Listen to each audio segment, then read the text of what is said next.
Buenos días a todos. Debo confesarles que cuando me plantearon esta presentación hace ya algunos meses contesté afirmativamente, quizás demasiado rápido. En aquel momento no había estudios de coste-eficacia publicados y al pensarlo con más calma no pude evitar el reflexionar cómo iba a salir de esta sala si los datos que se publicaran posteriormente fueran negativos, conociendo los datos de eficacia y seguridad. Afortunadamente creo que llegaré a coger el AVE. El tema de esta charla es completamente diferente a las que han tenido lugar ayer y hoy.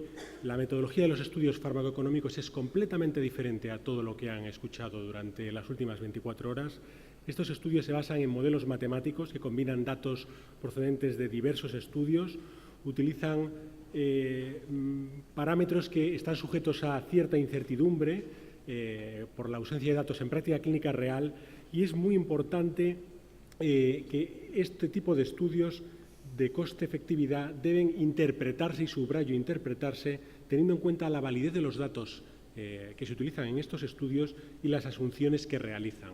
Hay tres tipos de estudios básicos farmacoeconómicos que podemos encontrarnos: los estudios de minimización de costes, a los que con demasiada frecuencia se nos intenta llevar, sobre todo desde la Administración, y que no son útiles en este entorno porque exigen que los resultados de las opciones sean exactamente los mismos en cuanto a seguridad, eficacia, interacciones, etcétera, cosa que no sucede en los tratamientos de la hepatitis C. Y los otros dos tipos de estudios posibles son los estudios de coste-eficacia o los estudios de coste-utilidad, que los anglosajones denominan habitualmente como coste-efectividad. Esta es una charla en la que la palabra euros o libras o dinero va a salir más que respuesta viral sostenida, de modo que es bueno tener claro desde el principio cuáles son los costes de los tratamientos de los que vamos a hablar en nuestro medio. Y en nuestro medio, España es un país peculiar en el que, como ven, hay tres tipos de precios diferentes: precios notificados industriales para Simeprevir y Sofosbuvir, y vean cómo el precio que finalmente financia, que paga los servicios de salud, es diferente, en algunos casos notablemente diferente, al precio industrial notificado.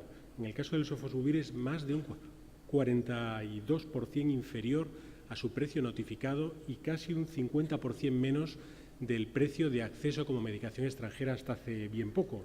Pero estos son los precios que va a pagar el sistema en el momento actual.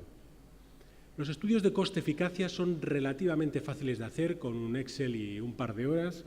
Cualquiera puede obtener estas tablas. Eso es peligroso porque son las que más rápido nos van a presentar en nuestro medio. En esta tabla en concreto aparecen los resultados para población naïve de los distintos esquemas de tratamiento con Simeprevir o con Sofosbuvir en función del genotipo. Y lo que tienen en cuenta en la columna de la derecha es la eficacia incremental respecto al coste, es decir, el coste añadido de obtener una respuesta viral sostenida con estos nuevos tratamientos. ¿Es mucho, es poco estas cantidades? 50.000, 30.000, 100.000, bueno, son meramente informativas. Realmente no es importante porque no nos permite discriminar qué es más valioso, si una respuesta viral sostenida o alargar un año o dos de vida una enfermedad rara, o obtener una respuesta radiológica en una enfermedad tumoral. Pero sí que es interesante ver cómo en determinados genotipos el coste por esta respuesta viral sostenida adicional es significativamente diferente a, por ejemplo, los pacientes con genotipo 1. Y en el caso de los pacientes que han fracasado a tratamientos previos, la tabla es más compleja porque se incorporan los tipos de fracaso a tratamiento previo.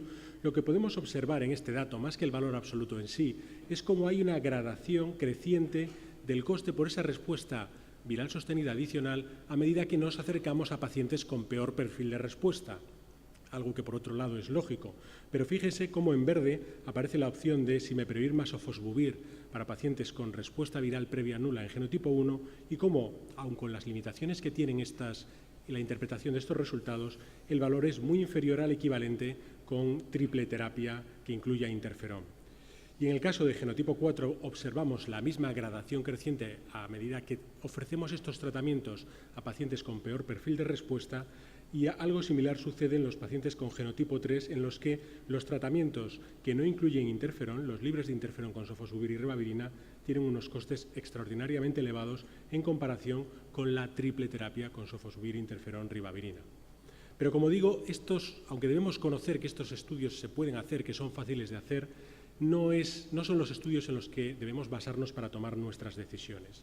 Para ello debemos utilizar estudios en los que los resultados se puedan medir de una manera que nos permita compararlos con resultados en salud de otras enfermedades y de esa manera poder establecer una gradación de dónde realmente un tratamiento nuevo tiene un hueco, tiene un espacio en un entorno de recursos limitados.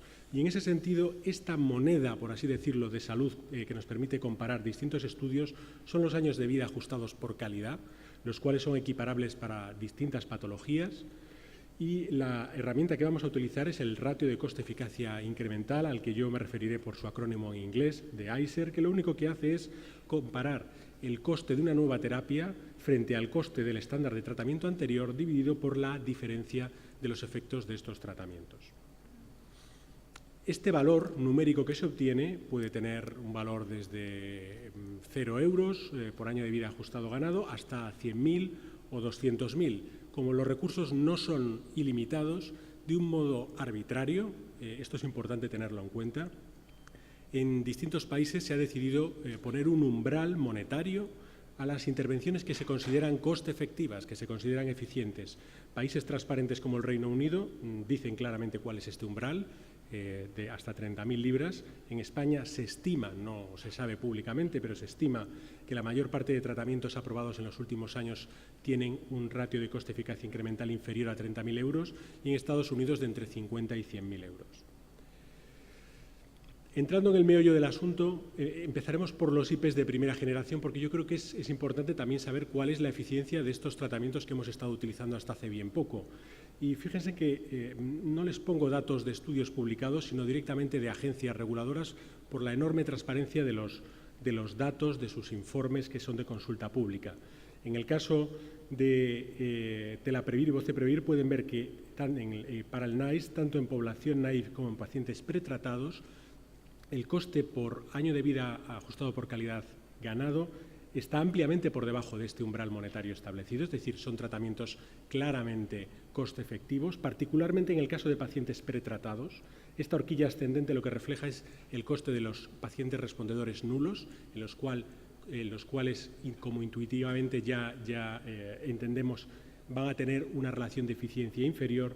Y les pongo también un dato de un estudio publicado este mismo mes en España con datos de costes de tratamiento y costes en salud españoles en los que no hay información respecto a pacientes pretratados, pero en población naive este ratio de coste-efectividad también se encontraba ampliamente por debajo del umbral establecido en España. Algunas enseñanzas interesantes de estos estudios de los fármacos, de los IPs de primera generación que me gustaría destacar es la influencia del grado de fibrosis en primer lugar sobre la eficiencia de los tratamientos.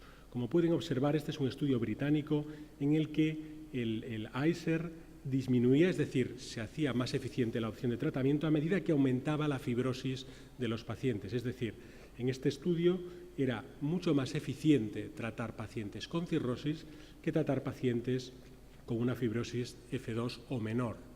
Y esto puede resultarnos algo antiintuitivo. ¿Por qué? Porque si resulta que donde es más eficaz en los pacientes F2 me están diciendo que es menos eficiente. ¿Por qué? Tienen menos efectos secundarios, tengo mejores resultados. La explicación en realidad es bastante sencilla y es porque, como pueden entender, cuando nos situamos en un paciente con cirrosis compensada, la probabilidad de que este paciente desarrolle una complicación relacionada con su cirrosis que eventualmente conlleve mortalidad es muy superior a la de un paciente con fibrosis leve o con fibrosis moderada a corto plazo, ya que se van subseleccionando cohortes de pacientes con peor pronóstico a medida que vamos ascendiendo en la historia natural de la enfermedad. Y el segundo de los motivos es por lo que se denominan tasas de descuento que se aplican en estos estudios y que no tienen nada que ver con Montoro, porque en ese caso se llamarían tasas de recaudación, como todos podemos entender. Las tasas de descuento hacen referencia a una cuestión de percepción psicológica o sociológica que tiene el ser humano, y es de descontar los efectos de los beneficios futuros. Y esto es fácil si aquí todos los presentes de mi edad o menores que yo hiciéramos una encuesta de cuántos tienen contratados planes de pensiones, probablemente nadie levante la mano. Pero si ascendemos en la edad de los presentes, habrá manos que se vayan levantando cada vez más, porque a mi edad no percibo un plan de pensiones como algo necesario, aunque lo sea, vaya si lo es con la que nos viene encima, pero a medida que se va acercando esa realidad, el ser humano percibe ese beneficio de una manera más intensa.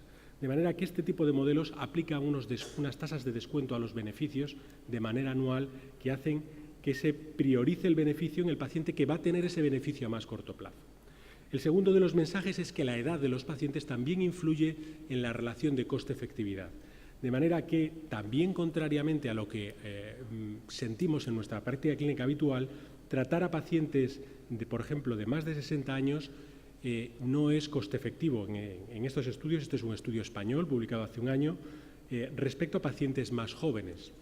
Y el motivo de por qué la edad influye en la relación de coste-efectividad se explica muy gráficamente en esta tabla de unos autores españoles, para mí el mejor artículo publicado en estos momentos sobre coste-efectividad con fármacos de segunda generación, en el que analizan en el apéndice el por qué la edad influye de esta manera. Fíjense, cada fila representa una década. Fíjense cuál es la esperanza de vida en este modelo para los pacientes con 40, 50, 60 y 70 años en población general y cómo esta esperanza de vida lógicamente se reduce en pacientes con hepatitis leve y sobre todo con cirrosis a medida que nos vamos aproximando a los 70 años, pero si miran estos datos linealmente, lo que se observa es cómo hay un gap muy marcado a los 40 años, 20 años casi de pérdida de esperanza de vida, y cómo este gap se va reduciendo a medida que nos acercamos a los 70 años hasta menos de 5 años. Y esto lo que refleja es,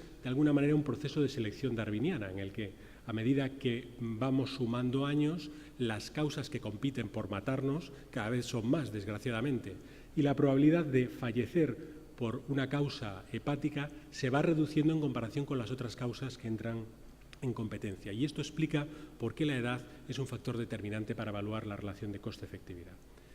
Entrando de lleno en la relación de coste-efectividad, coste-utilidad de los nuevos antivirales de acción directa, me gustaría recalcar que hay muy pocos estudios de calidad realizados en sistemas sanitarios europeos. No voy a mencionar absolutamente ningún estudio norteamericano porque creo que no son comparables, no solo por el coste de los fármacos, sino porque la sanidad funciona de una manera diferente y todos los costes son diferentes. Hay muy pocos estudios en nuestro entorno. Además, el origen de los datos tiene limitaciones porque hemos de considerar que los costes de los fármacos a nivel local pueden variar significativamente. Ya hemos visto los costes industriales y los costes notificados y el coste que realmente paga el sistema. Y puede haber variaciones en la eficacia y en la efectividad cuando estos tratamientos se lleven a la práctica clínica que en el momento actual desconocemos. Es por ello que, para intentar darles una visión lo más homogénea posible y evitar hablarles de un fármaco con un artículo y de otro fármaco con otro, les voy a dar los datos procedentes de una agencia europea que ya ha publicado los estudios de coste-efectividad para las 3 moléculas aprobadas en la Unión Europea en estos momentos, que es el consorcio escocés, perteneciente al NIH, aunque no totalmente ligado al NICE, y eso explica que ellos ya hayan mostrado hace un mes los resultados tanto para sofosbuvir, simepevir como daclatasvir. Estas tablas son todas muy parecidas. En la parte de la izquierda lo que van a ver es el genotipo y si el paciente es elegible o no para tratamientos con interferón, los regímenes de tratamiento que se evalúan y los comparadores con su relación de coste-eficacia por cual y ganado en función de cuál es el comparador en concreto. Y como pueden apreciar en esta primera diapositiva, sofosbuvir con interferón ribavirina en triple terapia para pacientes elegibles a interferón es claramente coste efectivo frente a cualquiera de los escenarios estudiados. El tratamiento sin interferón, sin embargo, incluso en pacientes no elegibles, es decir, cuando se hace la peor comparación posible o la más favorable para el fármaco, que es frente a no tratamiento, no es coste efectivo. Y para pacientes naive con genotipo 4, el tratamiento es coste efectivo, aunque próximo al umbral establecido en el Reino Unido. No hay información respecto a estudios en pacientes no respondedores porque, como ya saben, no hay fases 3 de sofosbuvir en pacientes no respondedores. Y en relación al genotipo 2-3, la situación es un poco más compleja. En el caso del genotipo 2, a pesar de lo que se ha dicho ayer en cuanto a eficacia, cuando tenemos en cuenta los costes de los fármacos y la utilidad medida como años de vida ajustados por calidad ganados, el tratamiento con sofosbuvir-ribavirina 12 semanas no es coste efectivo. Claramente, ampliamente supera el umbral de 30.000 libras por QALY, excepto en situaciones en las que no haya otras opciones de tratamiento, en las que el comparador sea no tratamiento o fracaso a un tratamiento previo. En esos casos, el tratamiento sí es coste efectivo. La situación en el genotipo 3, que como ya hemos visto a lo largo del día de ayer, es un genotipo en el que no obtenemos los resultados que nos gustaría obtener, es diferente. Incluso para la triple terapia, aunque los resultados muestran que es una opción coste efectiva, tiene unos costes elevados por QALY. Y la situación para las opciones libres de interferón es claramente no coste efectiva, salvo en opciones en las que el paciente no tenga otra opción, la opción sea no darles nada, en los que bordea la relación de coste-efectividad para el consorcio escocés. En relación al Simeprevir, las comparaciones se realizan frente a biterapia o la triple terapia con IPEs de primera generación, y lo que pueden observar es como tanto para pacientes naïf como para pacientes pretratados es una opción claramente coste efectiva, sobre todo en pacientes pretratados, y para pacientes genotipo 4 vemos unas cifras diferentes pero con el mismo esquema. En los dos casos es un tratamiento coste efectivo. Sí que me gustaría destacar, y no lo he dicho antes, que tanto para sofosbuvir como para Simeprevir los costes en libras, si alguien hace el cálculo, son prácticamente los mismos que los costes notificados, no reales, españoles. ¿Y qué hay del Daclatasvir? El Daclatasvir, como saben, ha sido aprobado en combinación con sofosbuvir para tratamiento para pacientes genotipo 1, genotipo 3 y genotipo 4. El coste se me ha quedado superpuesto, pero 12 semanas de Daclatasvir, sofosbuvir serían en torno a 60.000 libras, 120.000 para 24 semanas. Y de esta gráfica hay que tener en cuenta dos aspectos muy importantes. El primero de ellos es que los comparadores en relación a genotipo 1 y genotipo 4 no son los más adecuados, porque se hace respecto a IPEs de primera generación y no frente a sofosbuvir o Simeprevir más interferón ribavirina, de manera que hay que valorar con mucha cautela estos resultados como resultados con cierta provisionalidad. El segundo de los elementos a tener en cuenta es que, a pesar de que he dicho que los pacientes con cirrosis parece ser que el tratamiento es más coste efectivo, aquí vemos lo contrario. Pero es que en este caso hemos de considerar que estos pacientes cirróticos hay que tratarlos 24 semanas y no 12 como los F3, y este incremento del gasto que nos lleva hasta las 120.000 libras impacta de una manera muy importante sobre la relación de coste-efectividad. En cualquier caso, si prescindimos de los genotipo 1 naïf y genotipo 4 naïf, en los que el comparador no es muy adecuado, vemos que en cualquier caso las opciones de tratamiento para genotipo 1 son claramente coste efectivas, lo mismo para genotipo 4, tanto si son cirróticos como pacientes F3, y en los pacientes con genotipo 3, en los pacientes naïf, las cifras bordean la relación de coste-efectividad y son coste efectivos cuando no hay otra opción, bien por falla un tratamiento previo o bien porque sencillamente son intolerantes a interferón. En cuanto a la combinación de Simeprevir-sofosbuvir, el consorcio escocés es mucho más escueto porque únicamente lo aplica para pacientes genotipo 1, bien sean naïfs o pretratados, en los que valora el esquema de 12 semanas de tratamiento con Simeprevir-sofosbuvir como sin ribavirina, y el coste por QALY ganado es de menos de 8.000 libras, claramente coste efectivo. Es decir, de entrada el tren lo voy a coger tranquilo porque estoy dando unos resultados que creo que son bastante favorables, sobre todo en pacientes complejos. En estos nuevos tratamientos se reproducen los aspectos relacionados con la edad y con la fibrosis de los que hablaba en los IPEs de primera generación. Pues todo hace pensar que sí. Estos son datos provisionales del NICE. He evitado al máximo mostrar datos del NICE porque están todos en fase de borrador. Sofosbuvir va por el 4º borrador y no se espera el próximo informe hasta enero del 2015, pero es un borrador que ya está bastante maduro, al menos en lo que hace referencia al estudio de coste-efectividad, y estos datos proceden no de los que ha proporcionado el laboratorio, sino de los que reanaliza el NICE y que muestra en los borradores.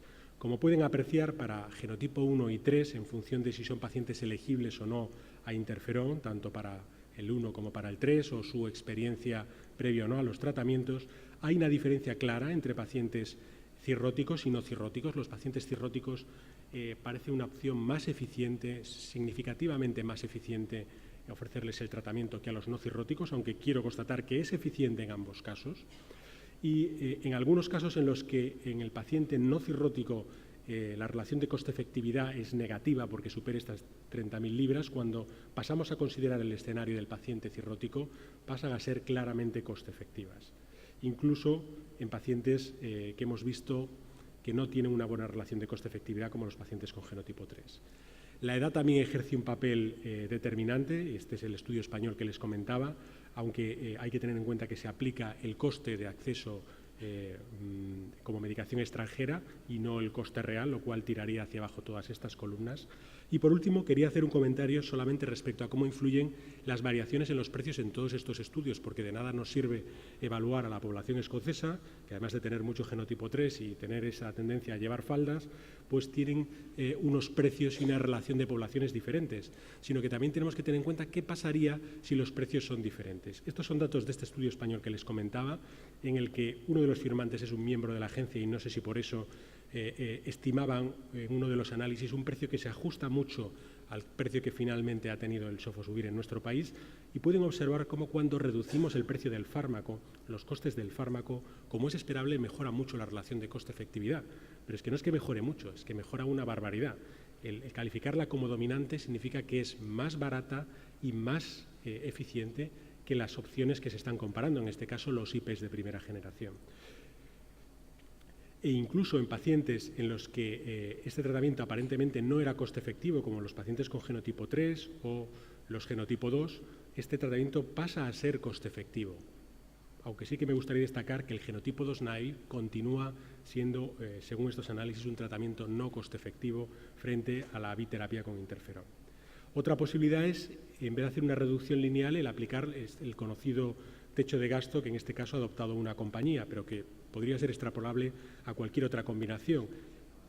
Es la última, en la que lo único que muestra es que a medida que se alcanza una cifra de pacientes tratados, el coste pasa a ser cero, lo cual reduce el coste por paciente tratado y permite tratar más pacientes, no con una combinación concreta, porque en este caso puede ser también con terapias libres de interferón en la que se combinen varios fármacos, y potencialmente expandir el acceso a otros grupos de pacientes.